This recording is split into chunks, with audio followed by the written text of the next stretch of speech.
Good afternoon, everyone. It's actually a couple of minutes after 1, so we do need to get started. So as chair of the Arkansas School Safety Commission, I call our meeting to order for September 21, 2022. I want to thank everybody for being here again. I know some of you traveled very long distances in order to get here. We can't thank you enough for that. So thank you very, very much. The first item on our list is the minutes from the last time we met, which was September 13th of 2022.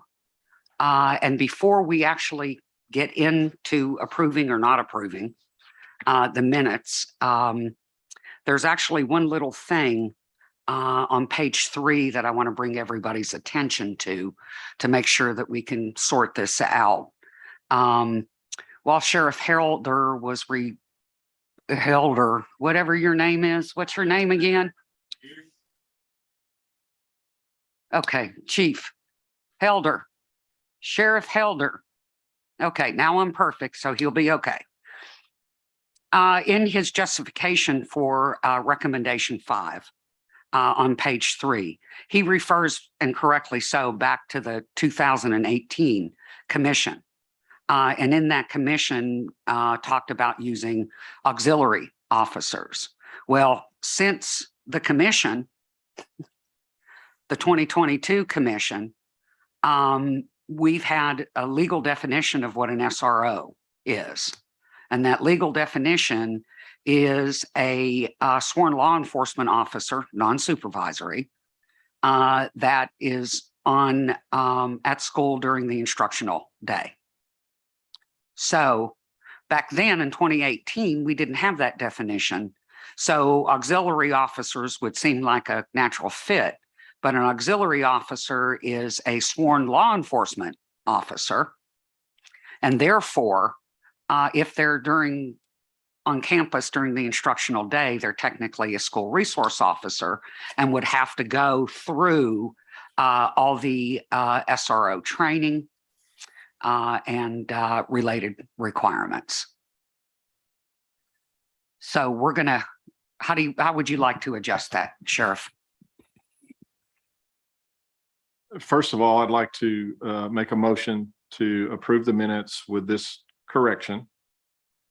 And then after we have discussion and that's approved, then I'll make a recommendation on recommendation 5.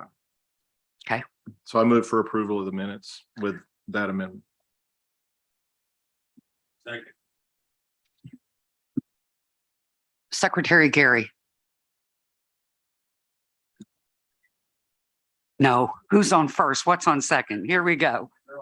Harold's here. Yeah, Harold was here last time. I guess he showed up again. Oh, that's funny. Okay, do you want to have that discussion? Or do you want us? Oh, with the change. Yeah. So, okay, all in favor? Aye. Aye. Any opposed? Motion passes.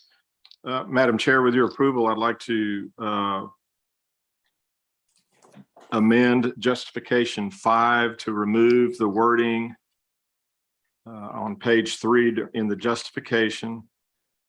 It's actually on page 1 on the recommendation 5. Would be 1, 2, 3, 4. The 5th line. Some of these include recruiting former certified law enforcement officers, comma, remove as auxiliary officers, and then continue with that sentence. So my recommendation would be just to remove as auxiliary officers. That's my motion. Is there a second? Second. Chief Hollenbeck? Any discussion? All in favor? Aye. Aye. Any opposed? Motion passes. Okay, cool. All right. So, the next order of business is to provide new recommendations for discussion.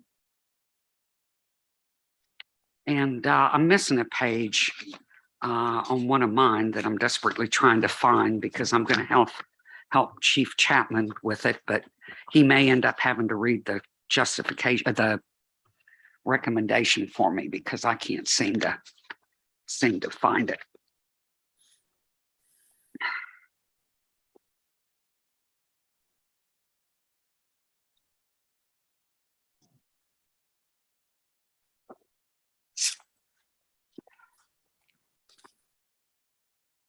Yeah, it's the first cybersecurity recommendation. Chief Chapman, do you have recommendation 2 in front of you? Yes, ma'am, I do. I must not have pulled it off my printer, or I did and misplaced it. Yes, ma'am, I have all of them. Okay, because the other ones I'm good on, and I've got the justification for it immediately. So if you want to start off, Chief, that would be great. And then I'll take it over from you when we need it. Yes, ma'am. So the committee would like to make a second recommendation for cybersecurity, and the recommendation reads as such. School districts should implement best practices in cybersecurity preparedness. Ma'am, would you like me to read the rationale while you're looking for that? No, I think I'm good. Yes, ma'am. Chief. So it shouldn't be an issue. One of the things that I will mention is that while cybersecurity awareness training is cybersecurity preparedness best practice, we pulled it out because we thought it was important enough. And it's not that these various elements that were included in your list of recommendations aren't as important. They're all equally important. The first one is being able to back up data. We clearly have had a rash of ransomware. And while we know from a cyber perspective, it's not just the ransomware attacks and the potential loss of personally identifiable information, it's also them being able to get access to the network and get into the technology associated potential physical securities. But one of the things that we do know is that there's a tremendous amount of time that's potentially lost if a school is hit by a ransomware attack. So services would be down. Average downtime is 4.26 and almost 30 days to recover. So it can be a tremendous amount. This is really important. Most of our schools did have their data backed up in our report, in our survey. However, only 48% of those districts backed up their data on site. Now, it's okay to have data backed up on site if you've got it off site also somewhere.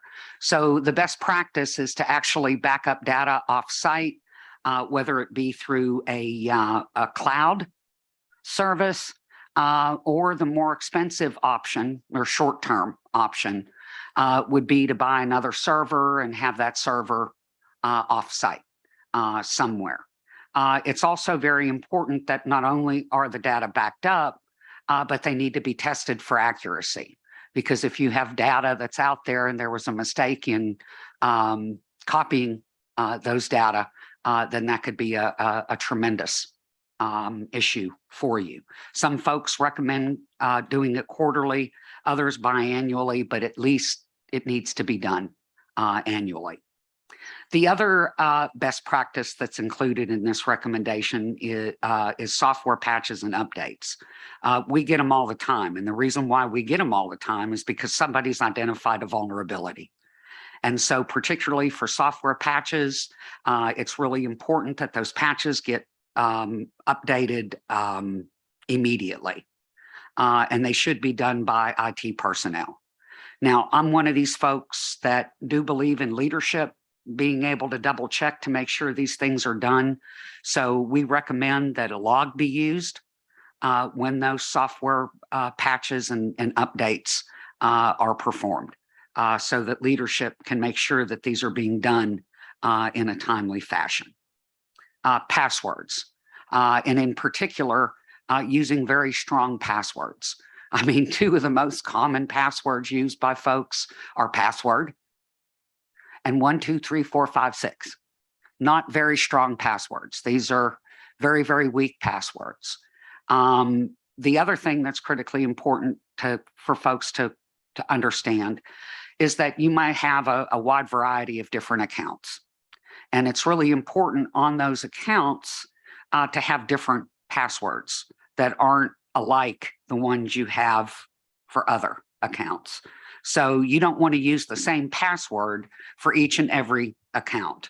And there are folks out there that recommend that that staff should be trained in order to do that.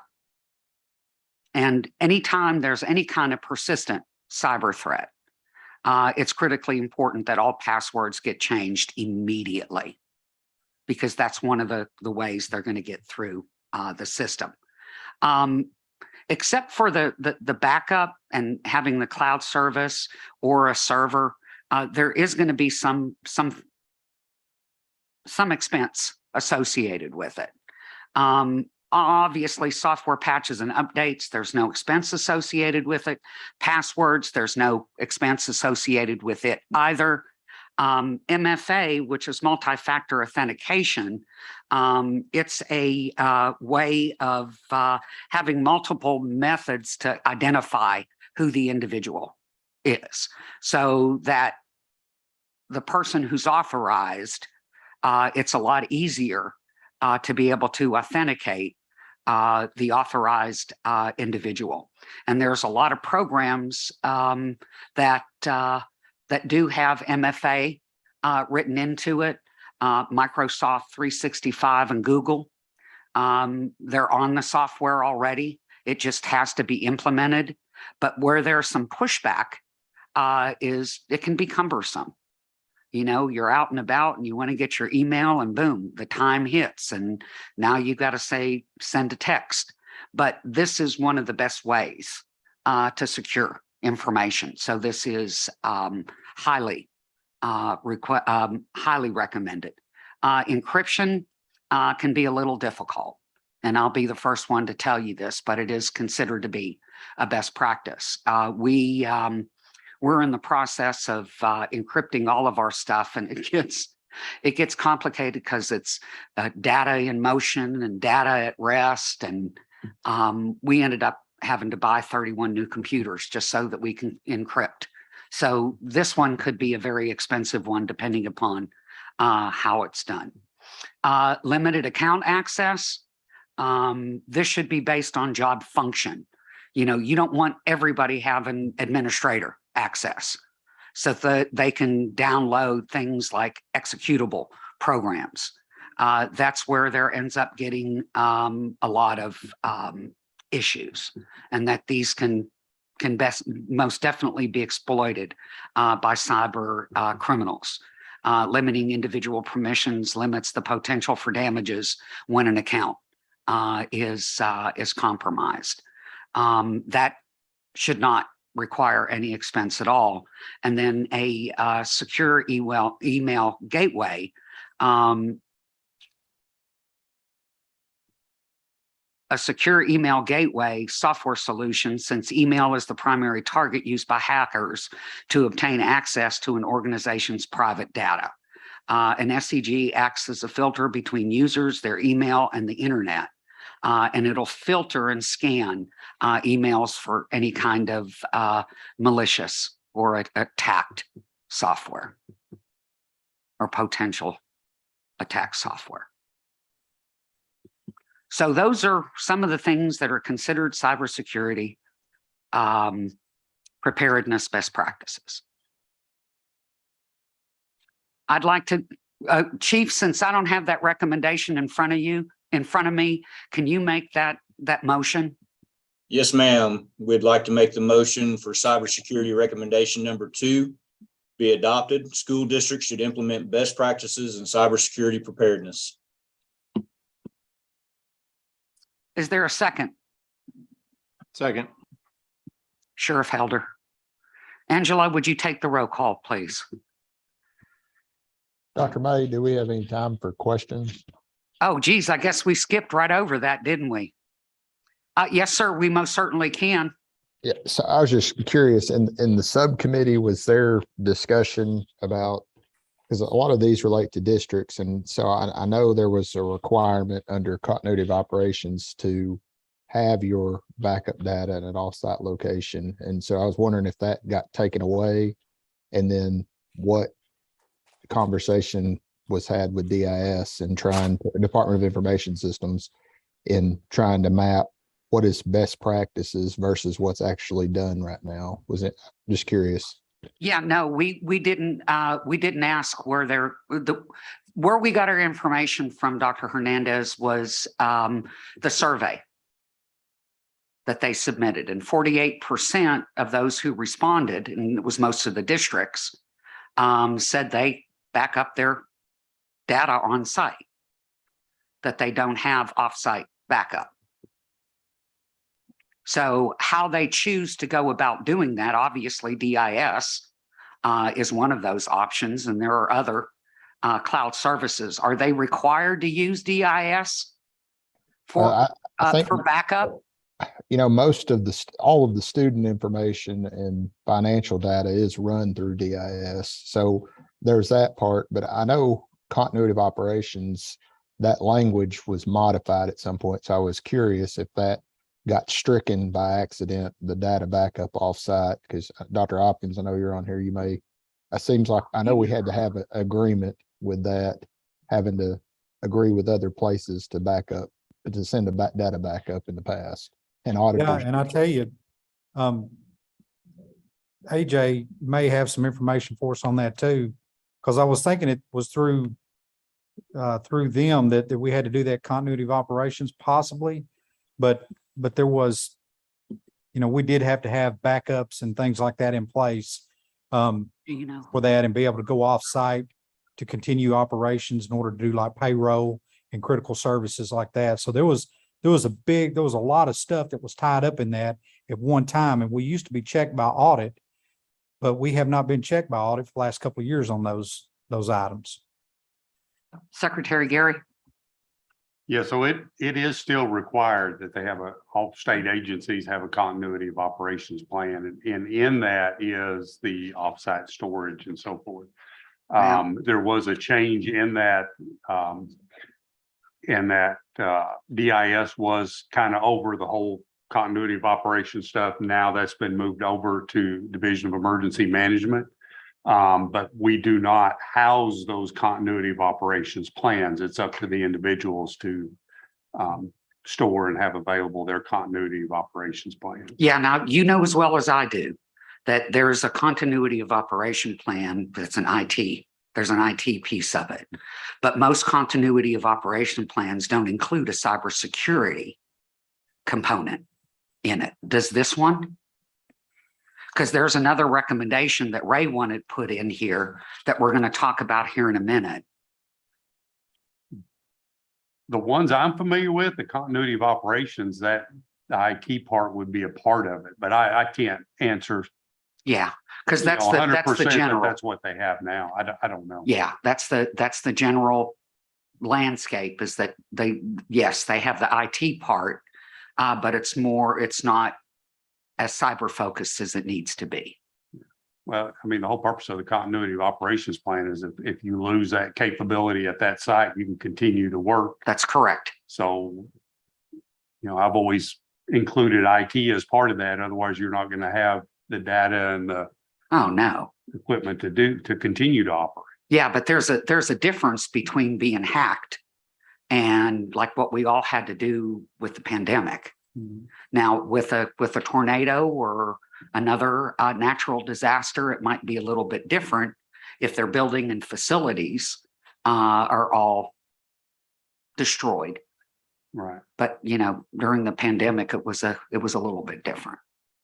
Yeah, I don't know. You know, my understanding continuity of operations plans is you have that backup, but I can't say for sure if that's what's Okay. in these. Well, we need to double check that. I don't know who's going to be the best person to double check. AJ, do you think, I mean, Secretary Gary, do you think you might be able to do that? I'll check and see what I can come up with. Okay. Yeah, Dr. May, I think the recommendation's good. It's just as schools read this and try to figure out how to implement it, just making sure there's not any conflicts between, you know, what DIS wants versus, you know, backing up student data offsite without working through DIS kind of worries me, because if people don't do that right, you could be creating a vulnerability. Okay. just by itself. No, that's a really, really good point. So on the backup, we'll round back. We'll come back with this recommendation next time. Anything else on any of the other pieces of that recommendation, Dr. Hernandez or Dr. Hopkins? No, I don't have anything. No, ma'am. Okay. All right. So we'll table that recommendation until next time. We've got to get it sorted out by Tuesday. Recommendation 3 is to establish a basic statewide school information sharing program for cybersecurity incidents and threats. We know that back in 2021, Act 260, that requires a public entity or contractual provider of a public entity disclose in writing an initial report of known facts to the legislative auditor within 5 business days after learning of the cybersecurity incident. Our issue as a subcommittee was we didn't know what happened to that information after it's received by audit. One of the most important protective steps that you can take is knowing what is happening to other folks. And so if you know that there's a persistent attack in a certain area, then it's going to be very easy for you to double check to make sure that you've got everything, all the T's crossed and I's dotted on your end. Information does us nothing if it's not shared. And so what we think is that, you know, and I'm sure DESE works with DIS, Ray has told me that, but to at least ensure that DESE is included in the loop for schools so that DESE as appropriate can share information with the schools. The other thing that we also thought was there's also under the U.S. Department of Homeland Security, CISA, is what's called a multi-state information sharing and analysis center. And all schools can become members, and it's free. And so by becoming members, they can also get information on what's happening nationally with other schools. So, and they provide free services. They include cybersecurity incident response to state, local, tribal, and territory communities, including school districts. And they also do, and I know you like this verbiage as you all are falling asleep, malicious domain blocking and reporting, which we call MDBR. So there's a lot of free resources out there. So I'd like to make the recommendation that a statewide school safety sharing program for cybersecurity incidents and threats be established. Is there a second? I second that. Who was that? Donna Wilchie. Oh, hey, Donna. Any discussion?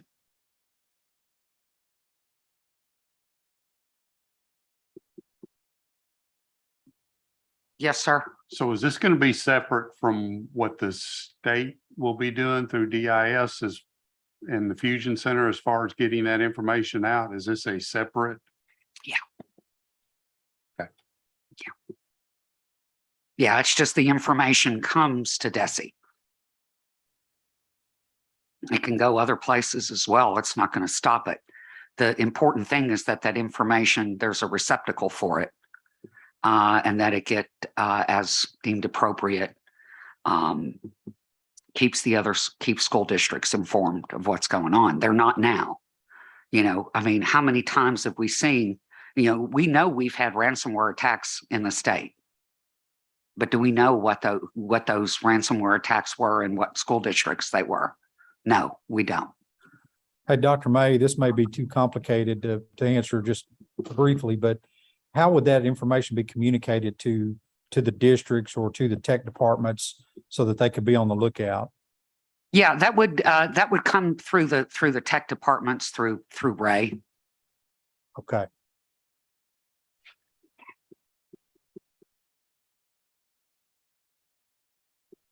Angela, you want to take the roll, please? Any other discussion?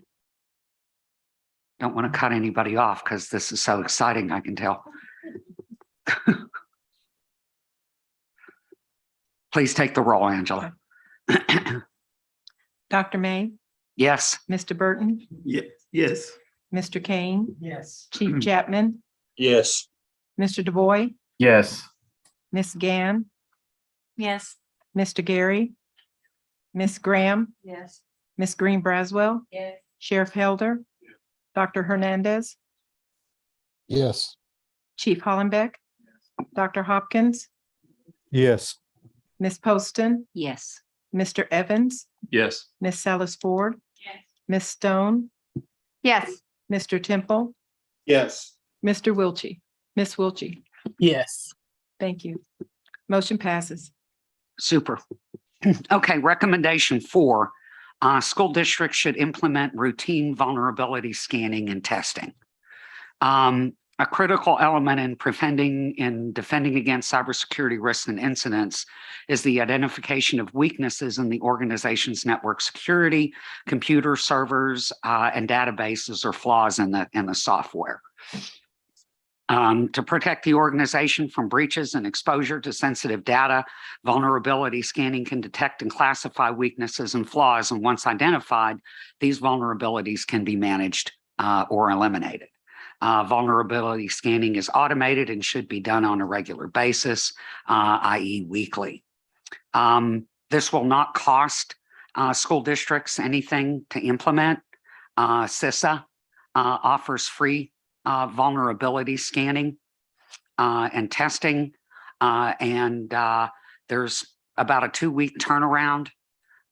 They can start the scan within a couple of days, and then it usually takes them a couple of weeks to get the report, and it's usually that initial report where you see all the vulnerabilities, and it may show that there are certain patches or updates that are available that haven't yet been installed.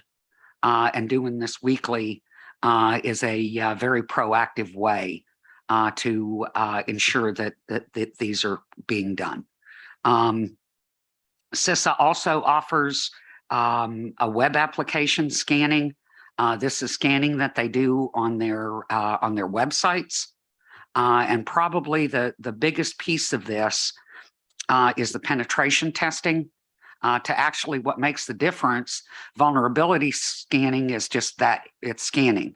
But penetration testing is when somebody actually puts the hacker hat on and goes in and tries to hack the system. And there's a big difference between the two. Penetration testing should never be done lightly by any stretch of the imagination.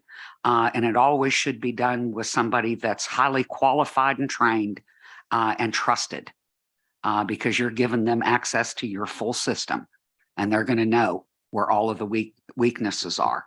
The National Cybersecurity Preparedness Consortium, we offer a cybersecurity proactive defense class, and that's a 4-day instructor-led course. And it focuses on penetration testing skills, defense analysis techniques, real-time response, and threat mitigation steps. But all we're asking in this recommendation is that schools do vulnerability testing, which is done free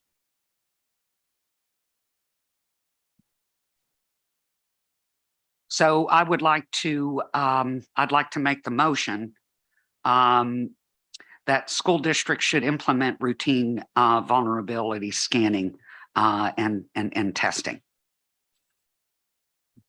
Is there a second? Lori? Any discussion, any issues with this one?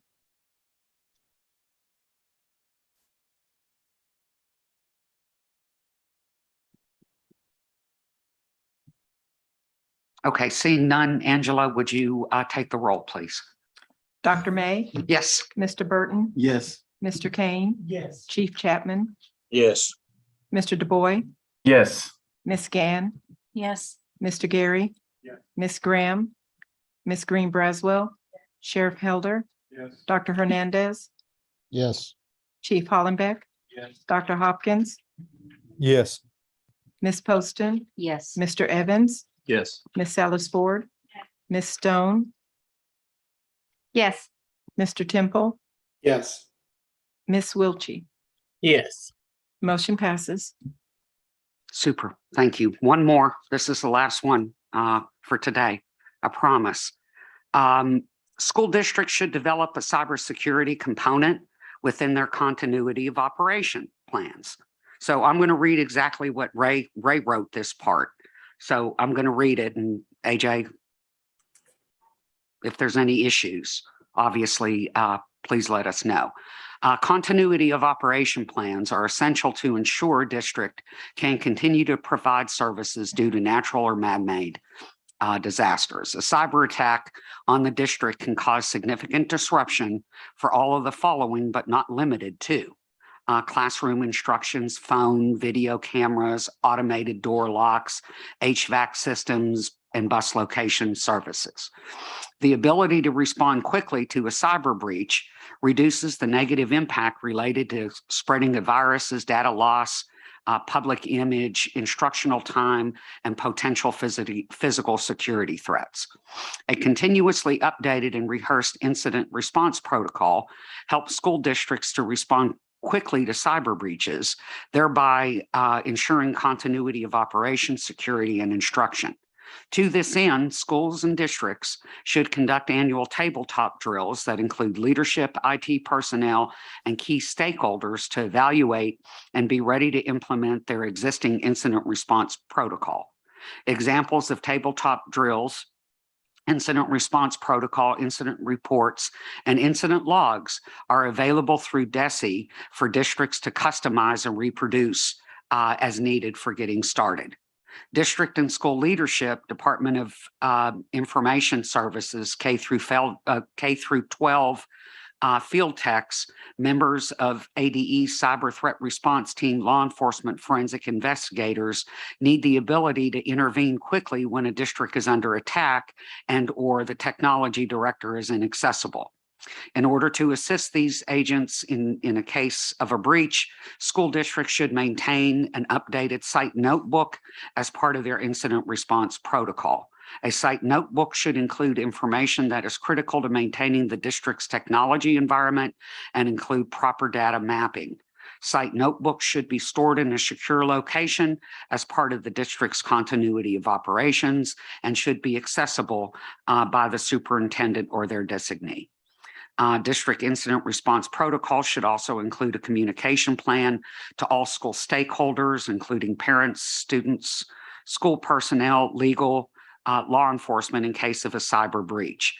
By communicating transparently with stakeholders, schools and districts can protect the individuals whose information has been breached, retain public credibility, and potentially obtain additional information about the suspected source of the cyber attack.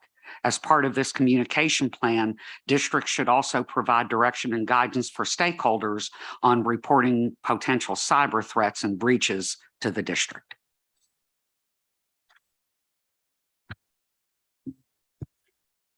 No, I think it's good. The one question I have, there's a requirement for an annual tabletop exercise for cyber. So are the school districts going to be okay with doing an additional tabletop exercise on the one that they're already doing? Well, remember, Or is it's not required.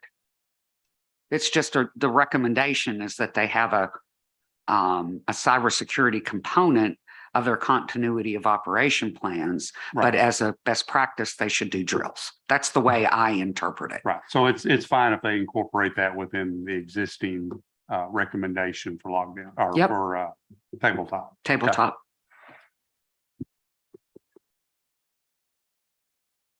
Okay, I'd like to make the motion that school districts should develop a cybersecurity component within their continuity of operation plans.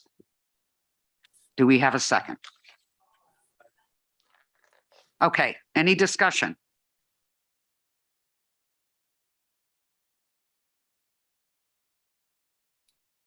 Okay, hearing none, Angela, would you take the roll, please? Dr. May, Yes. Mr. Burton, Yes. Mr. Kane, Yes. Chief Chapman, Yes. Mr. DuBois, Yes. Miss Gann, Yes. Mr. Gary, Miss Graham, Miss Green Braswell, Sheriff Helder, Yes. Dr. Hernandez, Yes. Chief Hollenbeck, Yes. Dr. Hopkins, Yes. Miss Poston, Yes. Mr. Evans, Yes. Miss Salas Ford, Miss Stone, Yes. Mr. Temple, Yes. Miss Wilchy. Yes. Motion passes. Okay, super. All right, anything else from intelligence and communication? Chief Chapman? Yes, ma'am. We have two word changes to two previous recommendations. Shouldn't take very long if we could have the opportunity to do that, please. Yes, sir, you most certainly can. I'd like to amend original recommendation number 2 and cybersecurity recommendation number 1. Recommendation number 2 previously read, school districts should develop capabilities to monitor communication platforms to include social media outlets as it relates to threats or triggering phrases used by potential active attack suspects. I'd like to recommend the added word change. School districts should develop capabilities to monitor communication platforms on school-owned devices to include social media outlets as it relates to threats or triggering phrases used by potential active attack suspects. The added verbiage was on school-owned devices.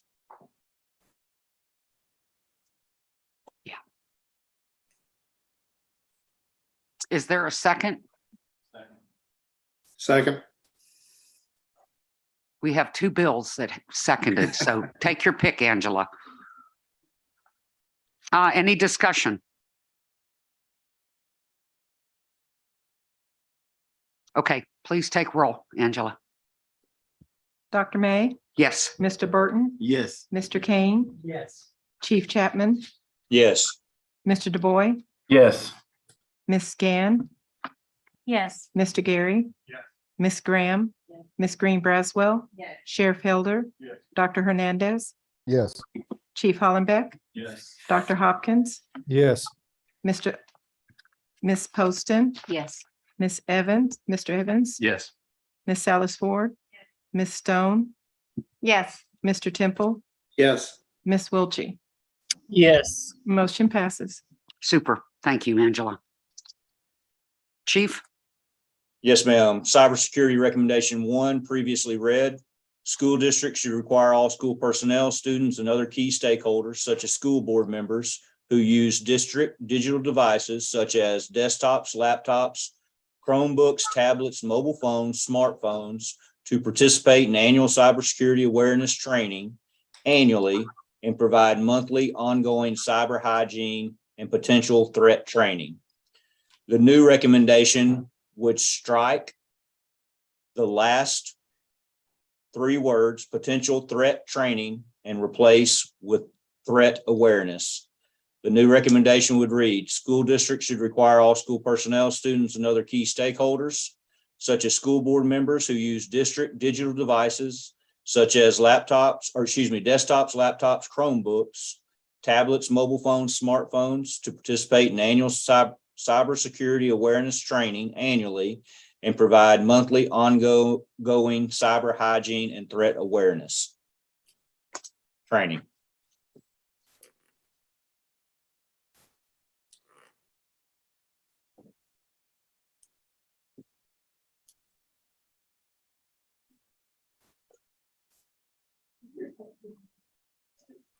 Is there a second? Lori? Any discussion?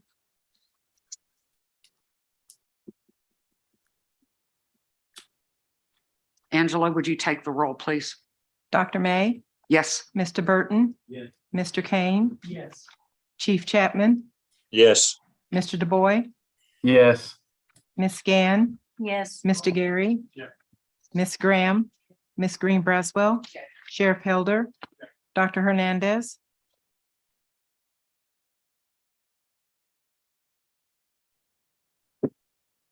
Dr. Hernandez, Yes. Chief Hollenbeck, Dr. Hopkins, Yes. Ms. Poston, Yes. Mr. Evans, Yes. Ms. Salas Ford, Ms. Stone, Yes. Mr. Temple, Yes. Ms. Wiltie. Yes. Motion passes. Ma'am, And that concludes our report, ma'am. yeah, and the only thing that I would add to this, Chief, is that there are two more cyber recommendations. One that it's going to focus on third-party risk, and then the other is going to be more wrapped around making sure that the IT personnel are proficient in cybersecurity. So those are to come. Okay. Looks like next is audits, EOPs, and drills. Secretary Gary. All right, so the first one is just basically some word change. This is to our recommendation 3. Originally, we had routine safety checks are conducted regularly, i.e. weekly or monthly, to evaluate safety and security policies and procedures. It was brought up, I think at the last meeting, that we needed to kind of change that a little bit. So the new wording for recommendation 3 is as follows. Schools should conduct routine safety checks at least monthly to evaluate safety and security policies and procedures. So it went from making a statement to basically more of a recommendation. Is there a second before we have discussion?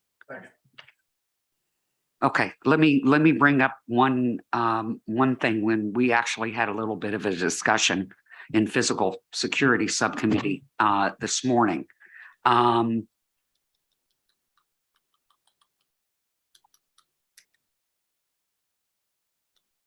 It's on the monthly part of it.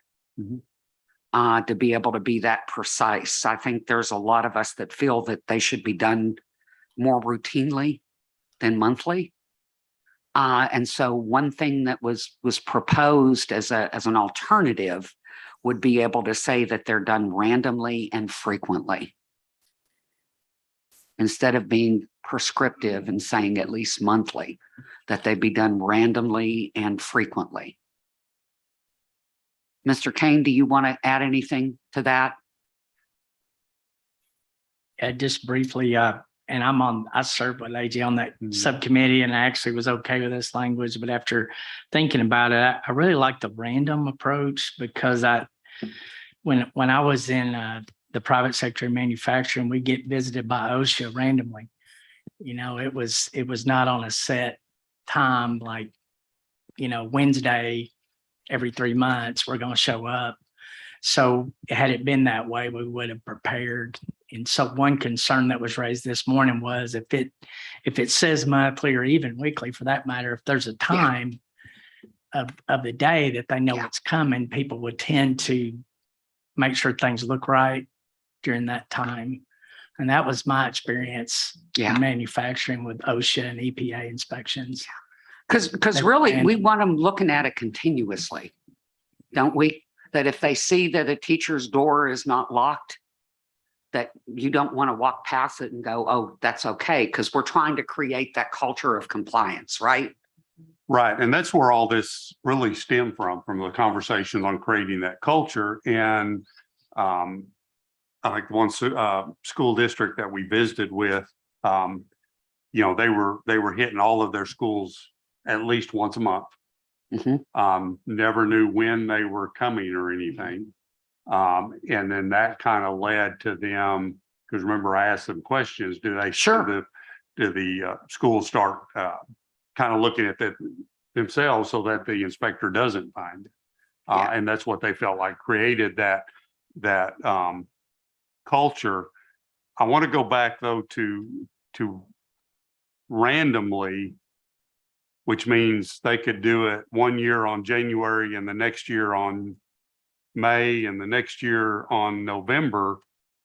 To me, at least monthly means that they're doing a conscious effort to evaluate those security policies and procedures Yeah. at least monthly. Well, Doesn't mean they it's show up at randomly the and same date frequently. every month. It's not just randomly, it's randomly and frequently. Now, I'm seeing the point that you're making. Frequently is, what do you consider frequently? Do you consider it once a month? Or do you consider frequently I once know, every 6 that's why I wanted us to have this conversation. Because remember what we're asking them to do. We're asking them to have a school safety coordinator on each campus. The example you give is the district school safety director going through those campuses at least on a monthly basis.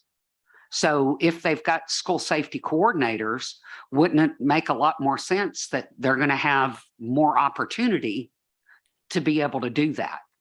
But how we describe that, I don't know if we're there yet.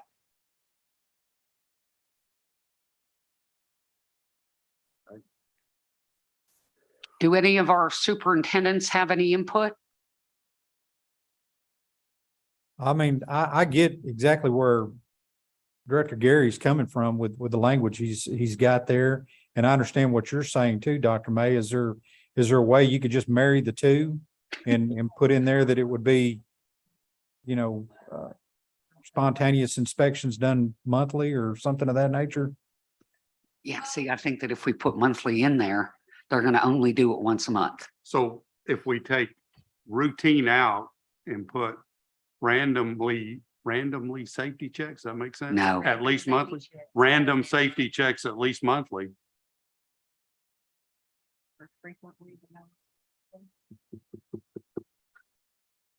Yeah,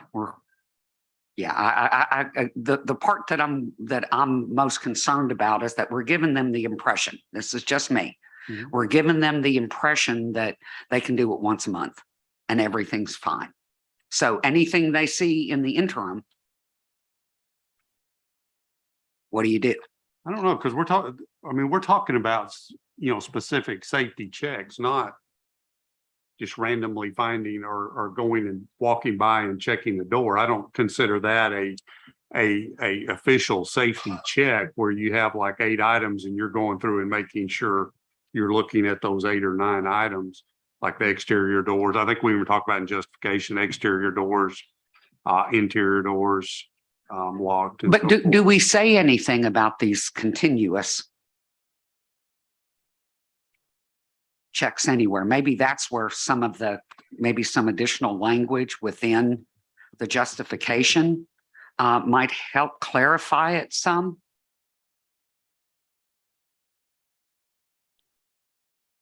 Because I do see what you're saying. In the justification, we say, therefore, the idea of the recommendation is that someone, potentially the school safety coordinator or school principal, or someone at the school conduct regular audits, specifically physically checking to ensure exterior doors are locked.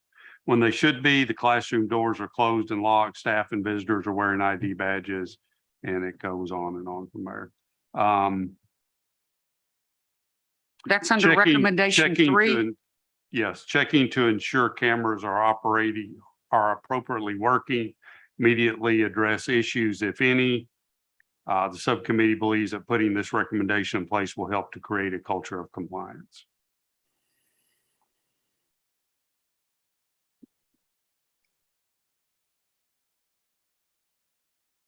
So these are formal audits. Well, almost safety checks, I guess. Safety checks, yeah. Do we need additional language to encourage them to? What if we change the recommendation? Schools should conduct random safety checks at least monthly to evaluate safety and security policies. I think you have to put at least something in there, or you could read it that you could No, do I it agree twice with a you. year and you've done it randomly. No, So- I agree. I completely agree with you. Sheriff, were you going to say something? Well, no, I think AJ was stating what I was going to bring up is that we're trying to make sure that it doesn't go beyond a month. And what you're trying to accomplish is that we want more than a month. Right. So there is a difference between the audit and the safety checks, the frequency.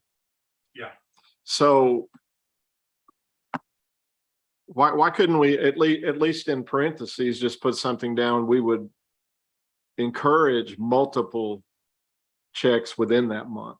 You know, you multiple random checks within the month. You've got the framework to have at least one done. We would encourage more, but I think that would satisfy both of your. Yeah. And then Concerns. addressing any identified You've given needs. no more than a month, but what we really like is multiple within a month. Is that right? Yeah. Originally, we had ID weekly or month. Well, weekly's too often, right? Is that what everybody's going to say? Well, then, so. Yeah, I don't know. That's, So, but Dr. I'm May, trying to I've got satisfy a- both. I've got a suggestion, Dr. May. Okay. Maybe in the justification that, we're talking about at least monthly safety checks, that more informal safety checks will be conducted, as part of classroom walkthroughs, as, whoever, principals have business throughout the day, that they're also doing more informal checks of doors. So that way this isn't a separate event. It's as I'm going through the building. If I'm going to visit a teacher, I'm walking down the hallway, I'm checking. That's exactly what I'm talking about. And maybe in the justification, that language can be there we want to have it at least monthly, but also part of the culture, like you're saying, is, if I'm walking down the hallway, I'm not just walking down the hallway, I'm checking doors as well. And maybe be at least less formal safety check. Yeah, I'd be totally good with that.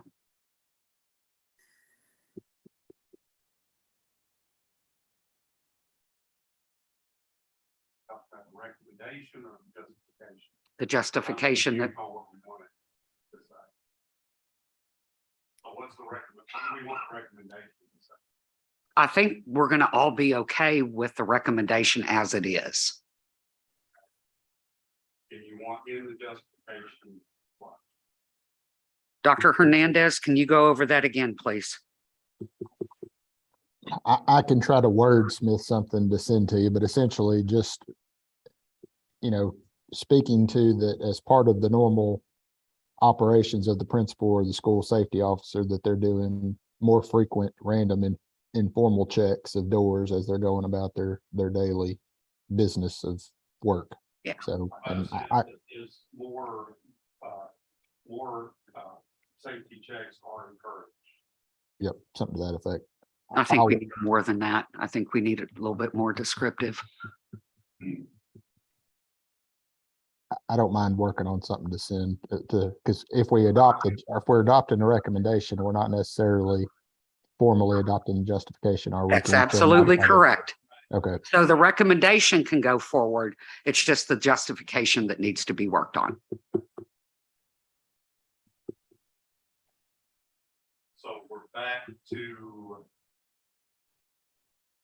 The recommendation as you have it. schools should conduct routine safety checks at least monthly to evaluate safety and security policies and procedures. Second. And that was Mr. Kane that seconded. Any discussion?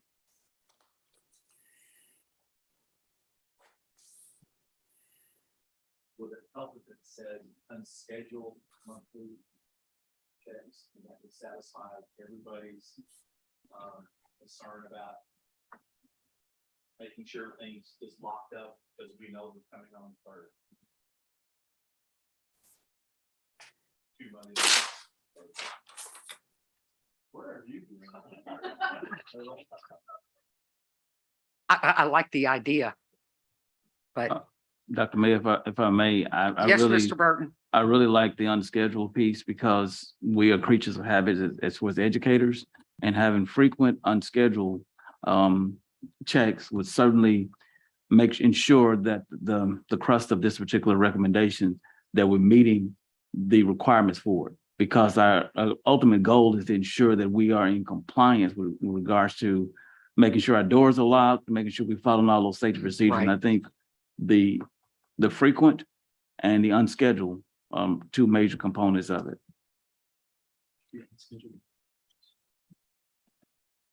Drew, did you say something, sir?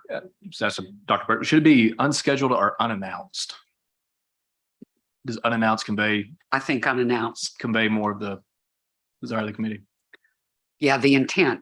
We don't want, he may have to, Chief Hollenbeck may have to schedule them, but folks won't know when he has, so they would be unannounced.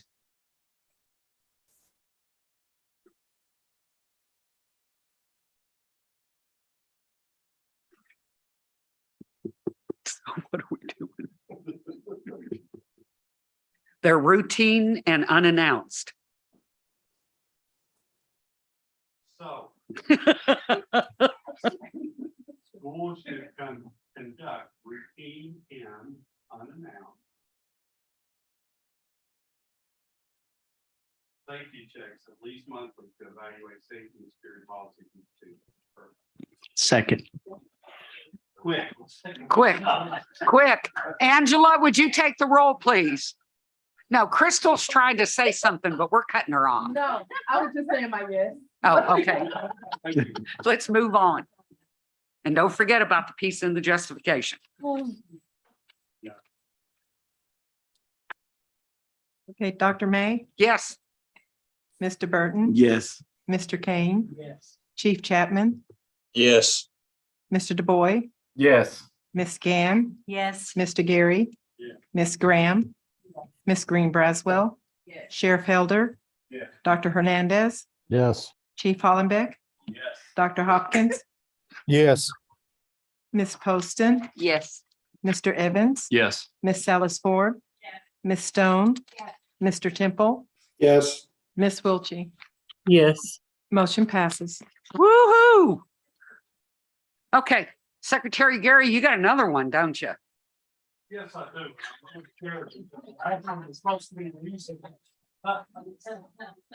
There will be. So, in reading recommendation 4, in our justification, we talked about the three different, we talked about full scale exercise, tabletop exercise, and lockdown drills. We've all talked about previously, but I noticed in the recommendation, what we have is require the school district, law enforcement agency having jurisdiction over the local school district to conduct a full scale critical incident exercise every 3 years. And it stopped there, although in justification, we talked about lockdown or tabletop and lockdown. So the new recommendation, just adding no wording in there, adds requires the school district and law enforcement agency having jurisdiction over the local school district to conduct a full-scale critical incident exercise every 3 years. In addition, school districts should conduct tabletop exercises and lockdown drills at least annually. Second. Okay, they're required to have lockdown drills annually now. Mhm.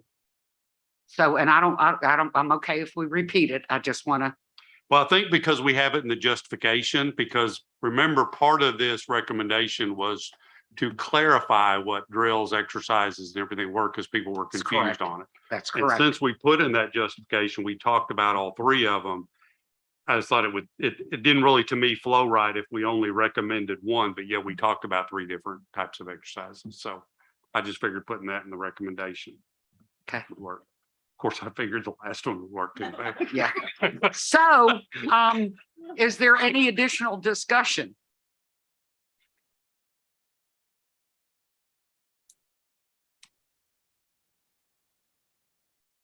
Angela, would you call the roll, please? Dr. May, Yes. Mr. Burton, Yes. Mr. Kane, Yes. Chief Chapman, Yes. Mr. DuBois, Yes. Ms. Gann, Yes. Mr. Gary, Yeah. Ms. Graham, Ms. Green Braswell, Sheriff Elder, Dr. Hernandez, Yes. Chief Hollenbeck, Yes. Dr. Hopkins, Yes. Ms. Poston, Yes. Mr. Evans. Yes. Ms. Alice Ford. Ms. Stone. Yes. Mr. Temple, Yes. Ms. Wiltie. Yes. Motion passes. See, that wasn't so hard, was it? Thank you, Secretary Gary.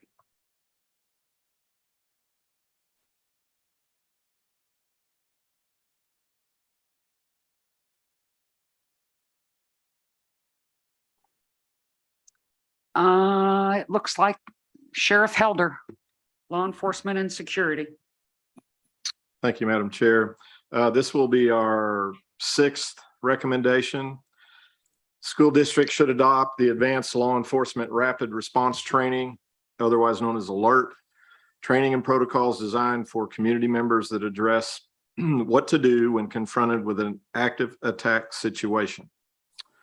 The commission previously recommended that the active attack training be adopted as a standard active attack training for all of law enforcement officers in the state of Arkansas. To ensure that training is consistent across the state when dealing with an active situation, we are encouraging school districts to adopt the ALERT training modules that are designed to incorporate community members. These 3 modules are the Active Attack Incident Command, Civilian Response to Active Shooter Events, and Civilian Response and Casualty Care.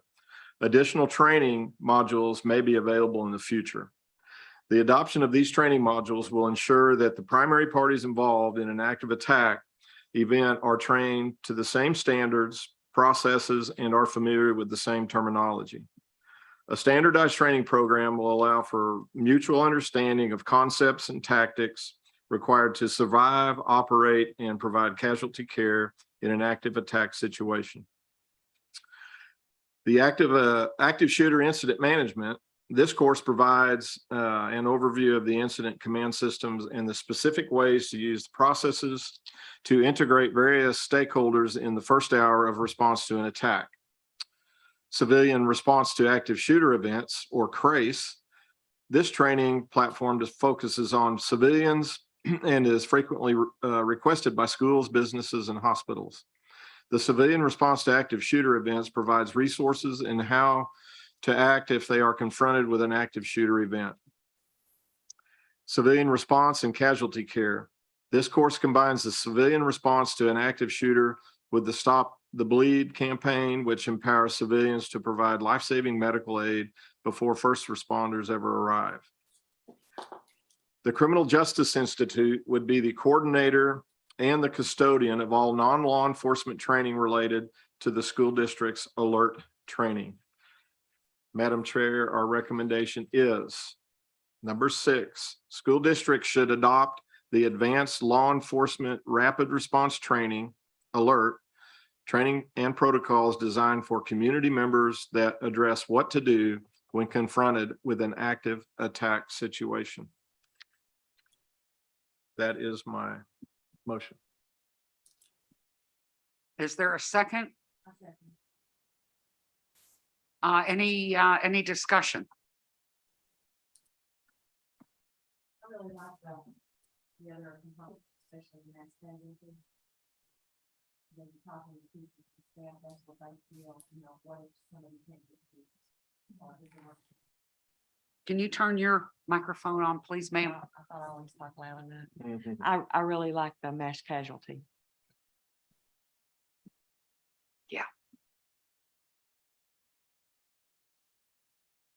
Any additional discussion? Angela, would you take the roll, please?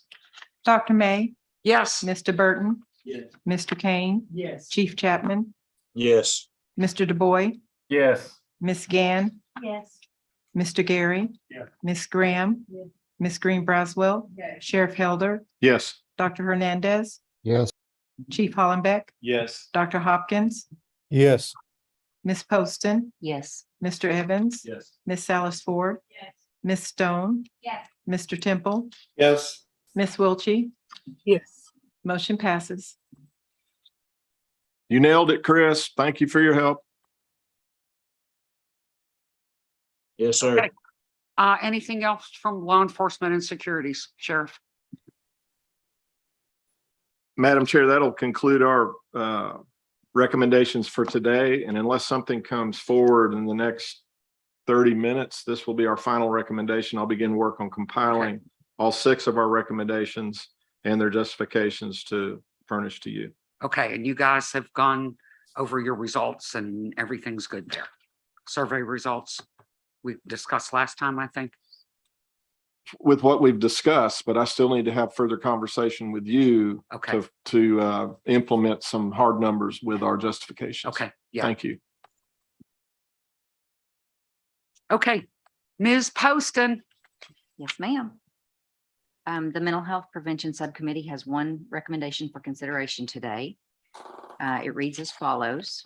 DESE, the School Health Services, and DAABHS should convene a work group to identify and address gaps in current mental health supports for students in Arkansas.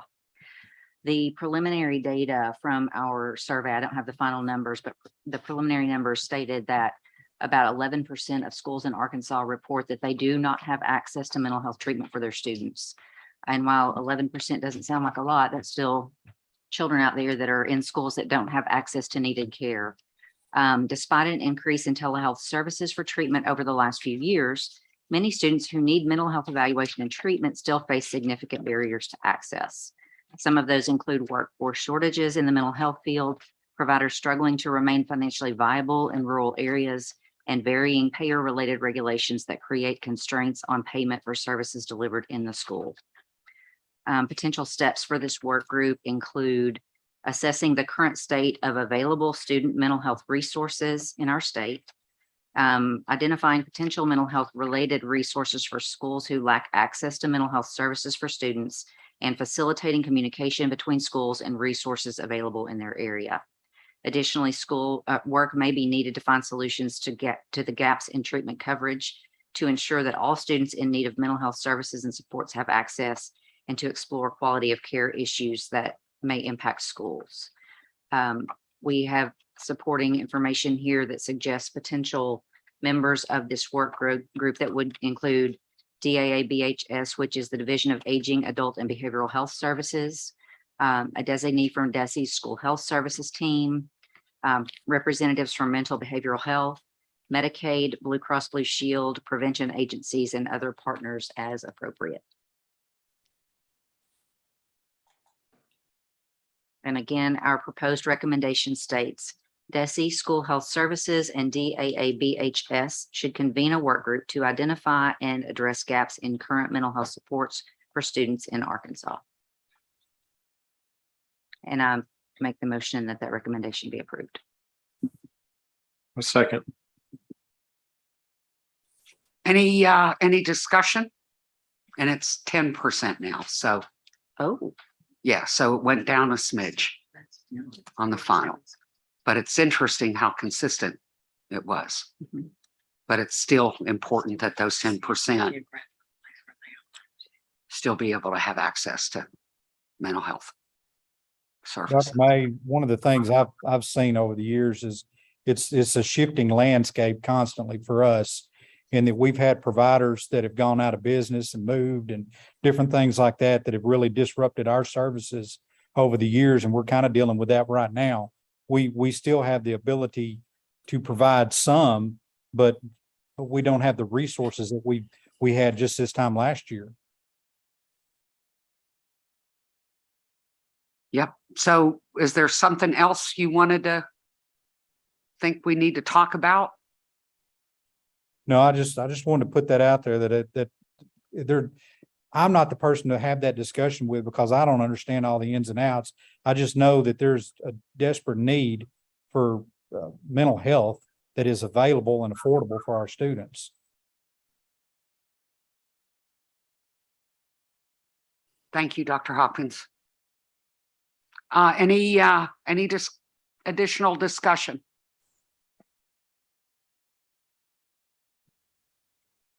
Hearing none, Angela, would you take the roll, please?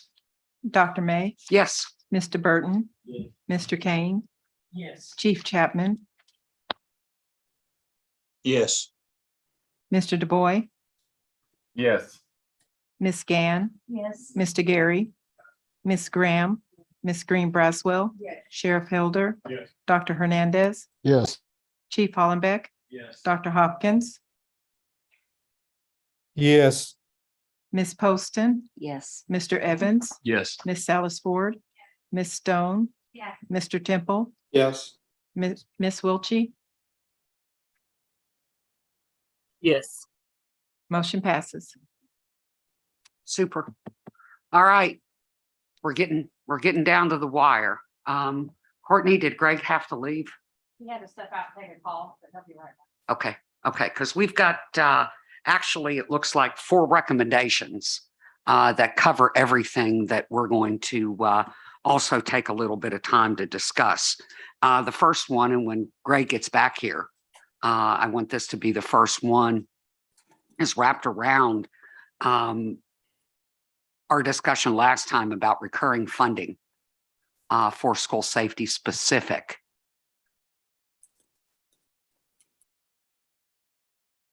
Not necessarily items, but or school safety specific stuff. Do we want to wait for him? Yeah. One thing that maybe we could do is I'll go ahead and I'll do the one on accountability and see what kind of discussion we can have. We've talked about, Sheriff Helder has a strong interest, obviously, in, schools being aware of what our recommendations are and why they're so important and looking at it through a critical prism. But yet there needs to be some additional system of accountability. And as we discussed last time, the Division of Elementary and Secondary Ed and the State Board of Education are the ones that can really, only ones who can really do something when it comes to making sure that there's compliance on that issue. So what I'd like to do is I'd like to make the following recommendation. A school safety unit should be formed in the Division of Elementary and Secondary Education to better ensure school districts are appropriately implementing school safety related laws and recommendations and assist schools in identifying gaps and needed resources to fill these gaps. I'll read it again. A school safety unit should be formed in the Division of Elementary and Secondary Education to better ensure school districts are appropriately implementing school safety related laws and recommendations and assist schools in identifying gaps and needed resources to fill these gaps. So it's identifying what they don't have and help them get the resources they need in order to meet those recommendations. Courtney, do you want to talk about that a little bit? Yeah, absolutely. So we've had lots of discussion about the accountability piece and not maybe having some of the follow-up after the 2018 recommendations that we would have liked, and the assistance that the division can provide to school districts. And as many times as I've said, well, that's Jerry's problem now. One person can't be in every school district. And so certainly on behalf of the department, we would be willing to do that follow-up, any type of monitoring for requirements, identifying resources and support for school districts, and certainly having additional staff and a unit dedicated to that would be very beneficial. Tim, did you want to? I'd like to second that motion. I hadn't made it yet, but okay. Okay. I'd like to make the motion that we adopt the following recommendation. A school safety unit should be formed in the Division of Elementary and Secondary Education to better ensure school districts are appropriately implementing school safety related laws and recommendations and assist schools in identifying gaps and needed resources to fill these gaps. Second. Okay, any discussion? Yeah, I think it's a great start. The other end of this thing, so this is to ensure districts are implementing. I wonder if there's any way to put in here that they're also communicating with their communities as to what the communication piece seems to be missing from this is to if you want to go back to the original. Well, My maybe we original need to thought, come up and with a they may new be- recommendation. I'm sorry. Maybe we need to come up with a new I recommendation. don't know. It could probably be part of this. I don't know, but I think there just needs to be an assurance that not only are we identifying gaps and helping them find resources, but what about the public that they serve? You know, are they aware? And I know we can say, well, they can always go to the website or they can do this or that, but I just wonder if we couldn't somehow through this recommendation just include a communication simply of what the recommendations are. And then But I don't know, listen, what are you? Yeah, I'm well, sorry. my only thought is that seems more of like a recommendation on the school district. This would be for us to have the unit that is following up to make sure school districts are implementing the recommendations. And so maybe that should be a separate recommendation so that that's on the school districts. Ours is to make sure they're doing it. I think that might be too confusing if you try to put the two together. Just my thought. yeah, that's kind of what I was thinking of, because the role of this unit would be to for them to make sure that they're doing what they need to do and following up on recommendations and identifying what they need. And so if we have a recommendation, then that would be under that umbrella. Dr. May, I do have a question. Yes, sir. So I do like the recommendation about the, helping following up with districts and things like that, because that sounds like a support. And I also do like the accountability piece, but the only thing that concerns me is just the part about ensuring that recommendations are followed. And so I know we've been saying all along that these are best practices. And so complying with recommendations and all that makes it really sound like we're turning all of our recommendations into requirements. And so just on the back end, if this were taken up and created, that, this is not, school districts aren't penalized because they're not compliant with recommendations. Now, compliant with law, I see that differently than complying with the recommendation, just like we had a conversation earlier today about Right, but controlled access, vestibules, complying with that. That's the part that only gives me pause, is that language. yeah, but we're not going to be able to get all these recommendations into law. There's just no way that's not going to happen. Right. And I don't remember the exact wording that Doc read, but it's not about ensuring that they're doing those things. I guess it's more about providing the support and resources for those school districts that are going to implement these recommendations, that there's not a lack of knowledge as to what the recommendations are or mean, and that they know how they can do that. If so, you are correct in that we're not going to make this a compliance issue only unless some of these recommendations get turned into a law or a rule, which could or could not happen. But this is more just about the support piece. And if a school district says, Well, yeah, I want to do this, that they know where to go to get the assistance. Right. So ensure districts are appropriately implementing school safety related laws and support implementation of recommendations. Yeah, this is going to get all messed up now. Yeah, that sounds better.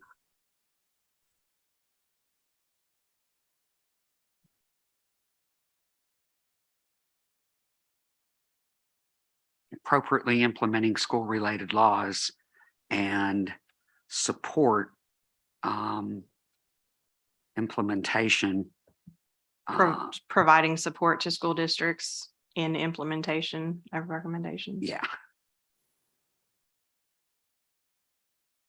Providing support to districts in the implementation of school safety recommendations.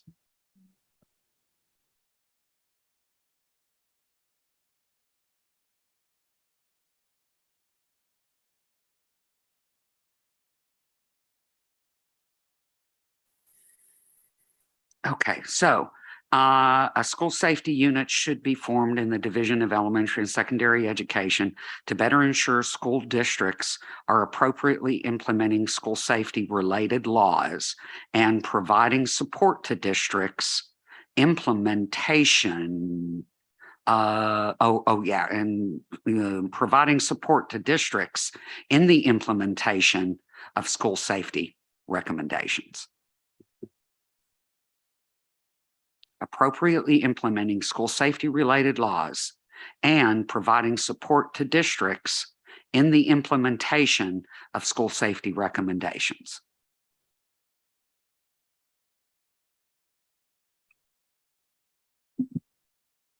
I like that fine, but I think an important part of that was you had in the original identifying gaps. Are you leaving that out now? Because I think that might be an important part of this, identifying gaps and then identifying resources. Yeah, that's why I had it in there. Yeah. But was that bad? That language? Okay. No, I I'm think good that's with that. I think it's It's just trying not to make it too long and wordy, but Yeah. and without seeing it in front of me, it's hard to wordsmith it. And maybe that could just be in the Okay, maybe here's, justification okay, piece well, of it. here we go. Okay, to better ensure school districts are appropriately implementing school safety laws, comma, providing support to districts in the implementation of school safety recommendations and assist schools in identifying gaps and needed resources to fill these gaps. Good with that. Okay, I'm going to read it one last time. I'd like to make the motion that the following recommendation be adopted. A school safety unit should be formed in the Division of Elementary and Secondary Education to better ensure school districts are appropriately implementing school safety related laws, comma, providing support to districts in the implementation of school safety recommendations and assist schools in identifying gaps and needed resources to fill these gaps. Second. Any discussion? Dr. Hernandez, does that satisfy you, sir? Yes, ma'am. I appreciate y'all's work on that too. And one quick question, and this is probably way mature, but how do you envision that rolling out as far as to the districts? That's a question for Jerry, but that's all part of the continued discussion and process that we will be looking at as we form this unit and bring on additional staff in what is the best way. More than likely the co-ops will be part of that, as we typically do, using the co-ops to disseminate information to school districts. There will be training through our website, just a various different ways that we will be rolling that out to school districts, much like we do with all of our other areas of assistance. Thank you. Okay, Angela, would you take the roll, please? Dr. May, Yes. Mr. Burton. Yes. Mr. Kane, Yes. Chief Chapman, Yes. Mr. Du Bois,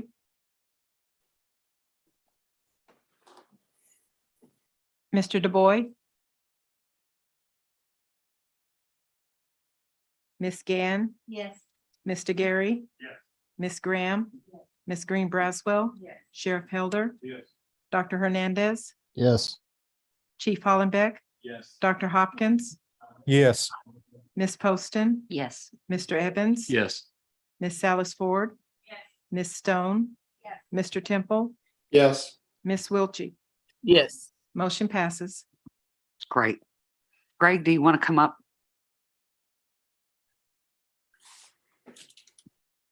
You okay with sitting here? Okay, our next recommendation for discussion is, we wanted to talk about the funding, recurring funding for school safety. And we had some questions, and Greg, why don't you introduce yourself? Yes, ma'am. Greg Rogers. I'm the CFO for the Department of Education. Could you tell us a little bit about how recurring funding we might be able to achieve that goal if we want it to be specific for school safety? Because I think we're all in agreement with that, right? That it needs to be for school safety. So some of the things first, when you say requirement for school safety, one of the first things that comes to my mind when you say requirement is that when you make it a shall or requirement, you may potentially be cutting off the school district's ability to use any federal funds that are available. Because once you say it's shall and it's a requirement of the school district to provide that, then the state has to provide that funding for it because it's a shall. You can have federal funds if it goes above that requirement, but then they have to have the funding for it before they can start to use the federal funds. So anytime you start putting those kind of regulations on a district that has to be a shall or will be, or this is something they have to do that they're going to be watched for, then that does limit their ability on federal funds. Some of the So if we earmark money in their budget for school safety, they can't use that money for, or that's an impediment for them getting federal funding? It could be, and without seeing the actual recommend, that's just, anytime you say that kind of recommendation that way, that's just what I think of first, without seeing how the actual recommendation one was done. Okay. So you try to stay, and so when we talk about that, we try to stay away from the shall and they have tos, because when you do that, that does limit what funds they can. If you leave it as a recommendation, then that gives the gray area that federal funds possibly could be used.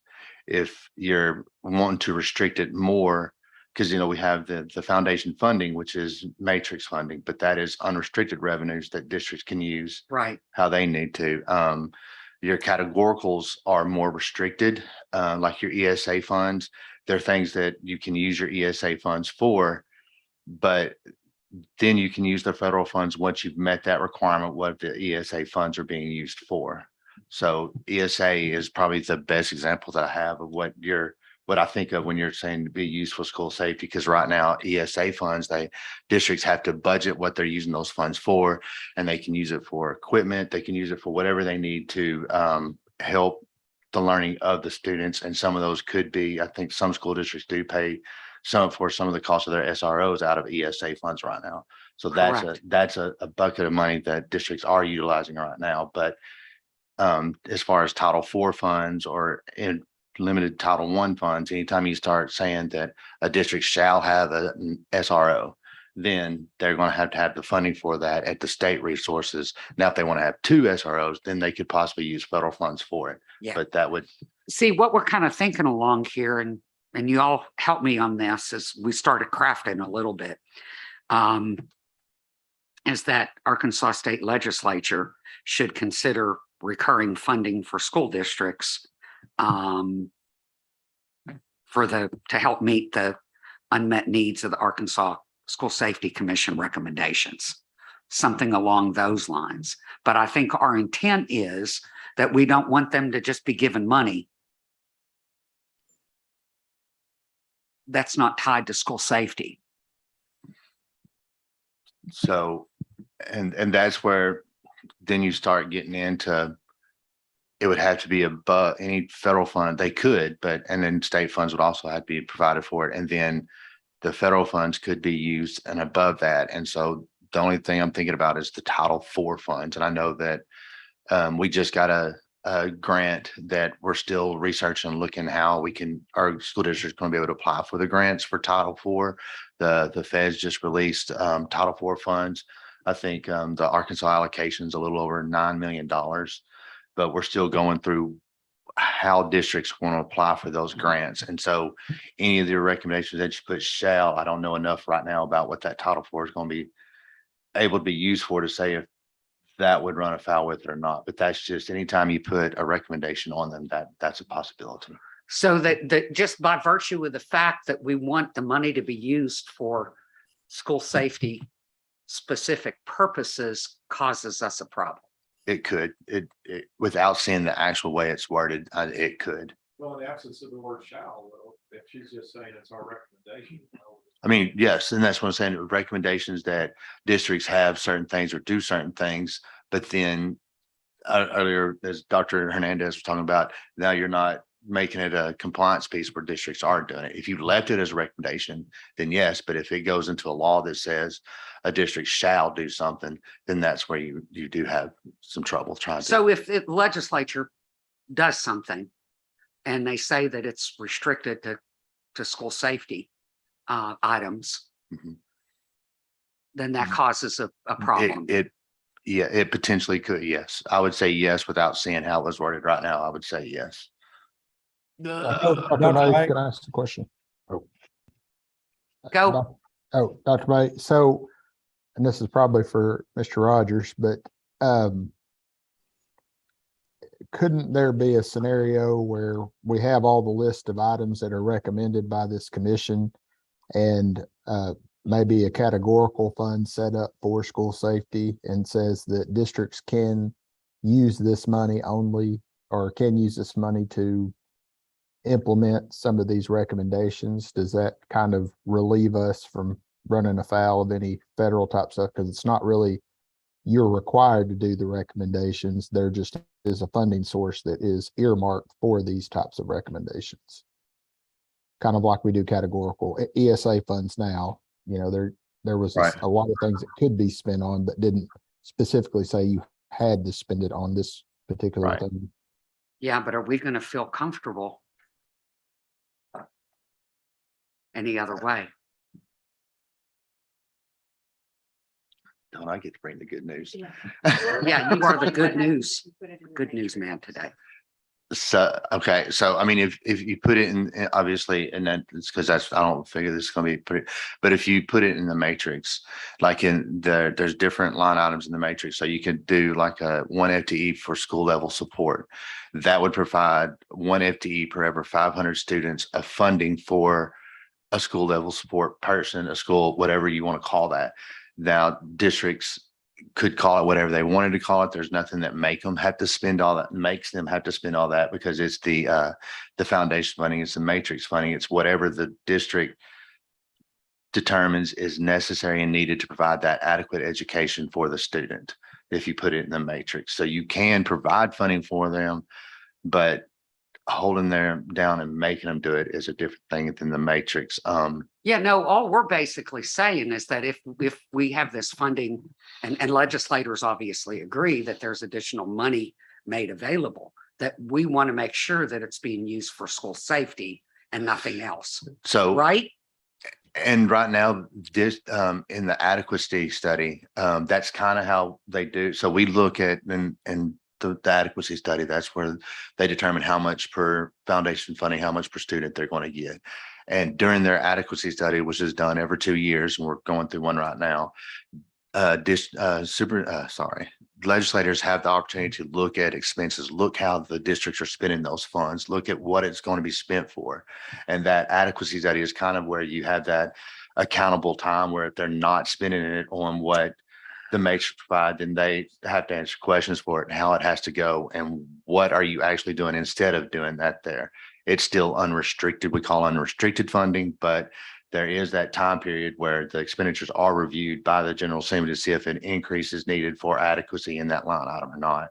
But once again, that is unrestricted funds. So a district could come up and say, instead of providing that support in that way, I was using the money this way because this is what I needed to do for that. So there's not an assurance that it is going to be spent in that direction. Well, Okay, so we need to discuss that. So Sheriff, I may have got lost in the weeds there for a second. So is the funding we're talking about money that we're requesting would be new money that's going to be earmarked specifically for school safety? And if that is the case, then if there's a pool of money and it's going to be one time, or even if it's annual or whatever, could there not be an application process that they make justifications for whatever it is that's on our list, and then it has to meet that criteria? Or am I way off base? that's No. the grants. Yeah, I was gonna say, I think that is definitely talking about the process we're looking at for the one-time 50 million that the legislature has set aside for school safety.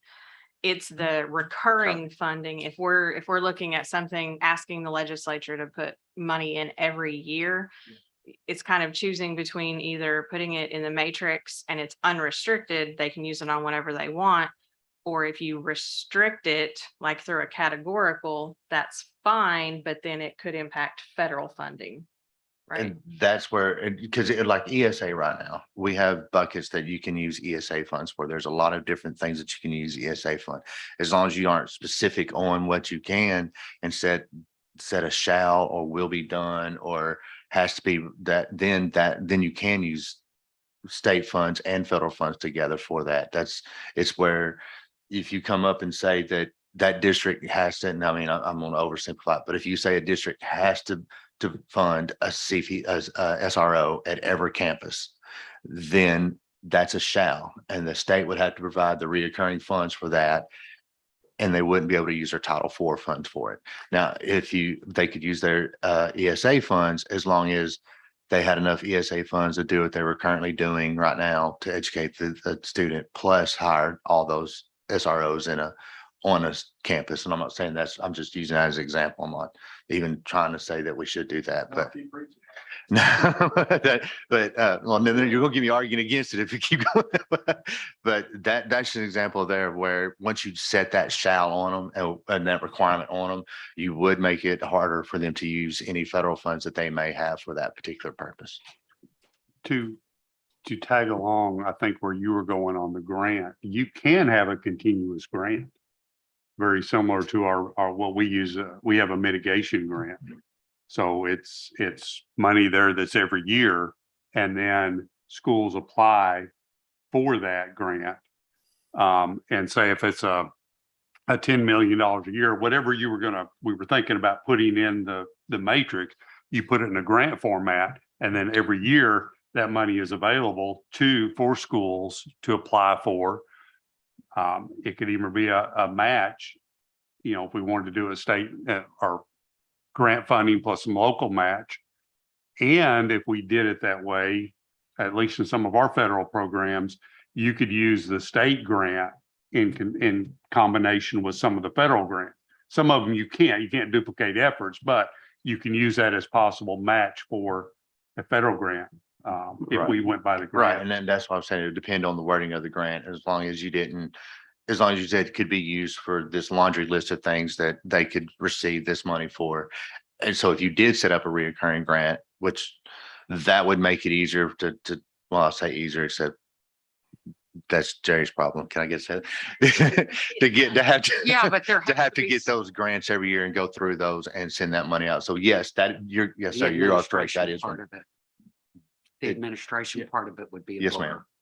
And I think, that scenario was great for maybe equipment type of funding, but when you're looking at trying to fund SROs in all schools, hiring people, that won't work. You can't apply every single year. Right. A person working for the district cannot be consumed with the idea, will I get this grant next year and will I have a job? So I think what we're, one of the issues that we are looking at, of course, is how do we fund this recommendation for SROs or armed presence in every single school?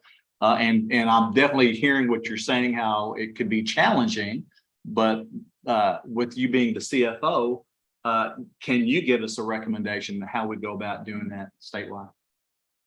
Well, Well, first of all, I would say no, because that's going to be almost impossible to come up with. Even I think that even if you could find enough certified people to be SROs, to be on each and every campus, I think once you start looking at the cost and how much money that the state would have to come up with that just to try to fund that, that's going to make it very challenging. So I would step Yeah. back and say, I just have to look at that some more, because right now, if you ask me on the spot, I'm saying, no, that's probably a little more than I want to bite off right now. well, part of the thing is, Greg, and I think maybe this is what Chief is getting at too. We've got a lot of schools that are very well positioned when it comes to school resource officers. We've got schools that are well positioned when it comes to their commissioned school security officers. What we want to do is those schools that want the ability to be able to not pay for what they currently have, but to add an SRO or to help add CSSO and the training for that. Plus, we also talked about school safety coordinators and them being on every campus, and maybe them being able to have a stipend, or, those folks that are on the district safety and security team, and also the behavioral threat assessment teams. There's more staff than just the SROs and CSSOs is what I'm trying to say. So, if you were asking me, I think that if you wanted to have something, and if you wanted some type of categorical that was related to school safety, like our categoricals we have right now are professional development, English language learners, ESA, enhanced student achievement, and alternative learning education. Those are the four categories was established by the adequacy committee right now. If you wanted the adequacy committee, and this, I do think this would have to be a recommendation that would have to go to the adequacy committee, and they would have to accept this recommendation to be part of their recommendation to the General Assembly. I do think that a categorical type thing, a very broad school safety type categorical, and in that you could use this school safety categorical for the laundry list of things that you are looking at making recommendations. I do think that would probably be the best way to go. That would have the least impact, I believe, on federal funds, because then you're not requiring what it has to be used for. You're just saying that we're recommending that these funds be used for school safety. And I know that's a lot more broad than you're wanting, but Yeah. that I think then I would say that's Courtney's problem. Then when the law has to become to write the categorical of how that would look, of what those funds could be spent on. I think that's a great answer, and I expected what you said to be, but there are some school districts that aren't as fortunate as other districts that might not be able to afford having that SRO or commission school security officer, or that front entry that it has secured access. So, I am greatly concerned. I think this commission has done outstanding work, hard work, but I am slightly concerned for some of these districts that might not have the funding to fulfill some of these recommendations that we have. So creating some sort of funding mechanism for some of the school districts that need help, I think that is vitally important. And I think we have to have that conversation. Yeah, because one of the things that went through my head too was, if it's evenly applied across districts, that's not going to work either, because of those poorer and smaller schools that may be very differently positioned. I'm sorry, that's probably not. So ESA funds is based off free and reduced lunch population. So the free and reduced lunch that districts get right now, if you're at a 90% or above, you get $1,500 per free and reduced lunch student. And if you're below the 90% to 70%, you get a little over $1,000. And then those districts that are 60% and below get $500 per those free and reduced lunch students. So yeah, yes, ma'am, when you said that, that made me, you're right. And so I didn't, but that's how the ESA fund categorical works right now to give those. So to your point, when you were talking about the lower, schools with lesser, that's why we do base this ESA funds on some type of poverty recommendation based off those. So if you wanted to look at like a categorical using some kind of census population, poverty, free and reduced lunch, I mean, we do have things that we've done like that in the past.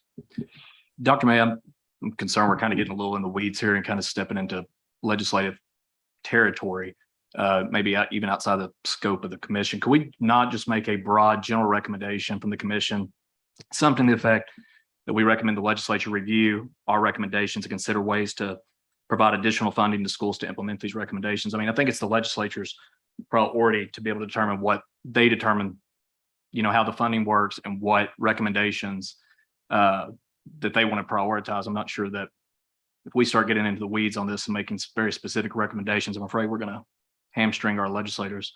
Yeah, no, and we don't want to do that. But I think one thing that we were all in agreement on was the idea that it needed to be focused on school safety. Yeah, I agree with Drew. And something that Chief Hollenbeck said that I liked, though, was that we could make that recommendation to the legislature to consider providing additional funding for, I forget which exactly you said, but, for to implement recommendations of the commission, or to assist them with meeting school safety, providing school safety measures, something generic, but putting it to the legislature to say exactly whether it's in the matrix or a categorical, or right. Our recommendation is that it's for school safety, but let them get down into the weeds of exactly how they're going to do that, Right. which And that's would be their obligation. We were starting with the Arkansas State Legislature should consider recurring funding for school districts for schools fulfilling the unmet needs of the Arkansas School Safety Commission recommendations or something like that. That sounds great, kind of- Dr. May.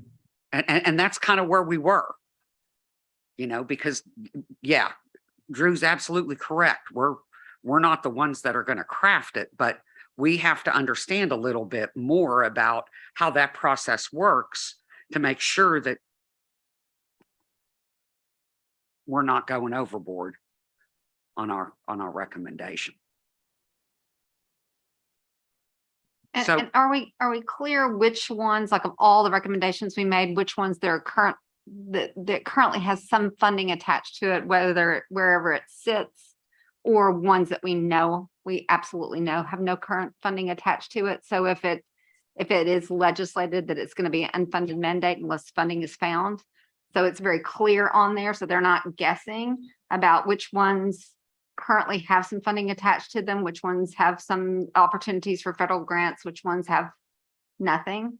I mean, we haven't made that direct tie, and I wouldn't say that any of them have a specific pot of money directly for that. But there's none of them for which state foundation funding couldn't be used, right?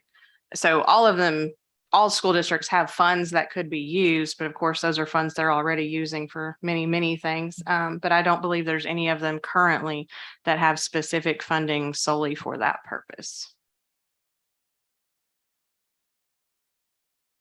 But Greg, maybe you can speak. What are in addition to state foundation funding, and you mentioned Title IV federal funding, ESA funding, are there any other funding sources? I mean, I hesitate to say Title I. There possibly could be some uses in Title I, but your big ones is going to be obviously right now foundation funding, ESA funds, Title IV funds, and any unrestricted revenues that a district may have. Yeah.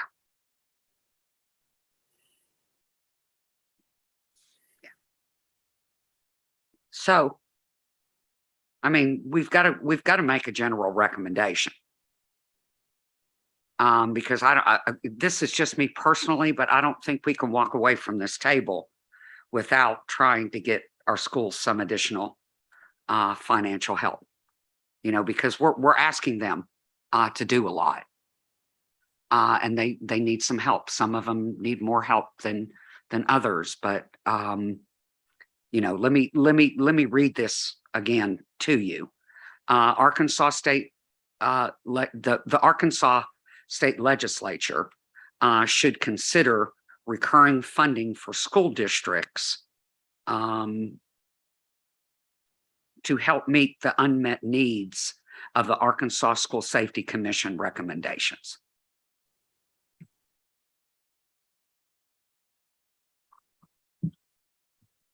Sorry, I'm a little uncomfortable with the unmet needs because I don't want to put ourselves or put our legislature in a situation of saying they're not providing for something that's needed.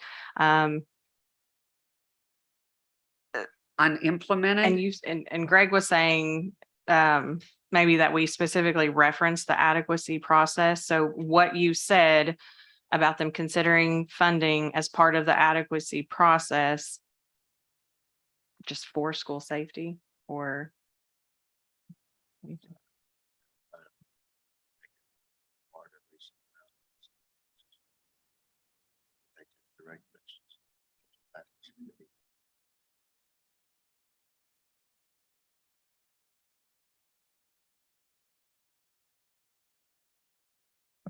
do we feel like that's too generic, just saying for school safety? Do we want to?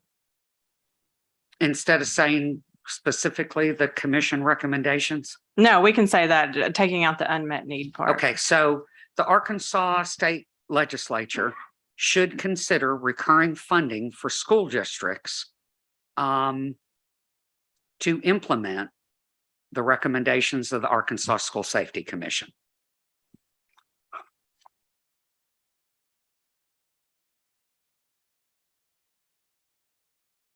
The Arkansas State Legislature should consider recurring funding for school districts to implement the Arkansas School Safety Commission recommendations.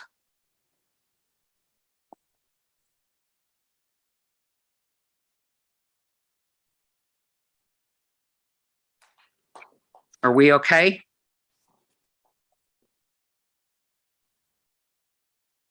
So we're not talking about unmet needs. We're just talking about or the recommendations of the Arkansas School Safety Commission. It seems like that gets our point across while giving the legislature the, flexibility they need. Okay, the Arkansas State Legislature should consider recurring funding for school districts to implement the Arkansas School Safety Commission recommendations. I like that, Dr. May.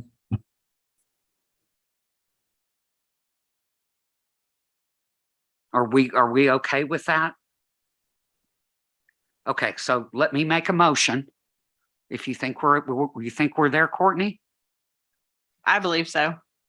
Okay, I'd like to make the recommendation or make a motion that we adopt the recommendation that the Arkansas State Legislature should consider recurring funding for school districts to implement the Arkansas School Safety Commission recommendations. I'll second that motion.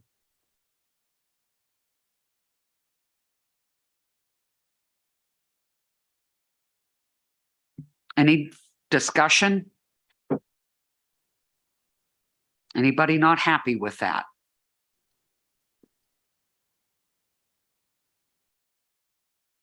Okay, Angela, would you take the roll, please?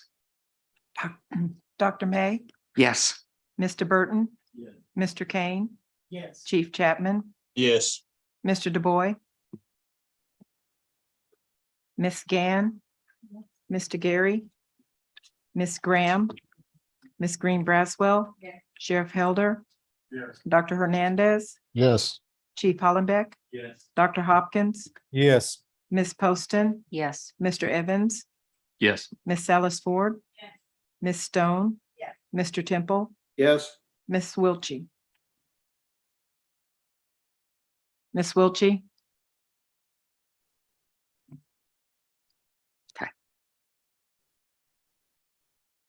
Motion passes.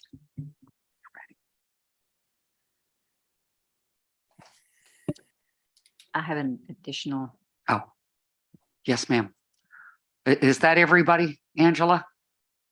Okay, I Yes, think ma'am. we've got one more recommendation to go for the day. Ms. Poston? Yes, ma'am. I make a motion that the following recommendation be considered and approved by the commission. Additional funding should be provided to the Arkansas Center for School Safety in order to build the capacity of the center to provide training and resources to assist school districts in meeting school safety related laws and recommendations.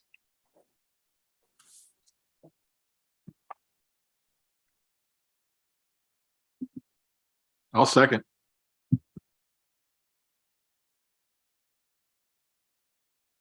Any discussion?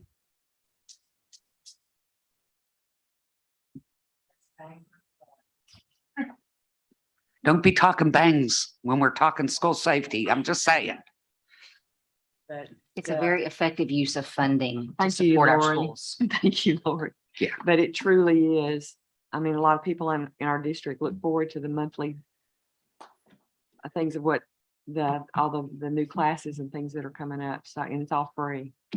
And just understand that the center is a collaborative effort between the department, AAEA, APSRC, school boards, association, and the list goes on and on. But it's invaluable. Okay, thank you. That's my second. Angela, would you please call the roll? And I'm going to abstain. Mr. Burton? Yes. Mr. Kane? Yes. Chief Chapman? Yes. Mr. DuBois? Ms. Gann? Yes. Mr. Gary? Yes. Ms. Graham? Ms. Green Braswell? Yes. Chef Helder? Yes. Dr. Hernandez? Yes. Chief Hollenbeck? Yes. Dr. Hopkins? Yes. Ms. Poston? Yes. Mr. Evans? Yes. Ms. Salas Ford? Yes. Ms. Stone? Yes. Mr. Temple? Yes. Ms. Wilchy? Motion passes. Super. Thank you all very, very much. There is one more. We were talking about grant opportunities, but we've been going for 2 hours now. And I appreciate the fact that you guys are so committed and dedicated.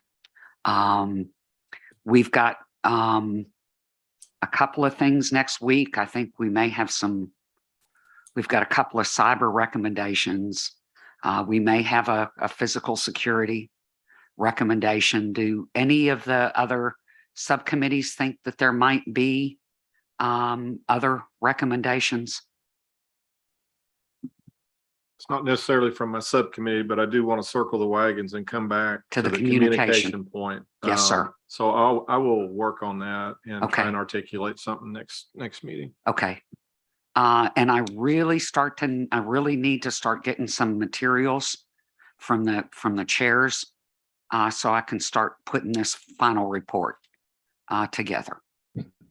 We're really close, and the chairs have done an extraordinary job. This is going to end up being a phenomenal report. Pretty comprehensive too. But that's what, our job is to identify best practices. So, and once again, I think we're all hopeful that we're never going to be back here again. That's our hope. So, okay. So we can take on the other one about grant opportunities next time. Our next full commission meeting is our last. And that's scheduled for September 27th, which is Tuesday of next week.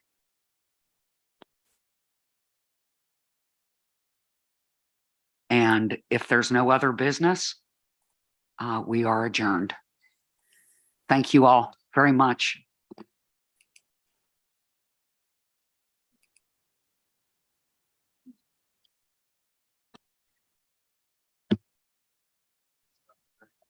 Appreciate I think it was. Thanks, Greg. Appreciate you greatly. Yeah, Scott wanted to make sure, it was a personal invitation to him to come to the panel, so we really appreciate your making time to do it. Yeah, I'll absolutely. email you. Oh, absolutely. I mean,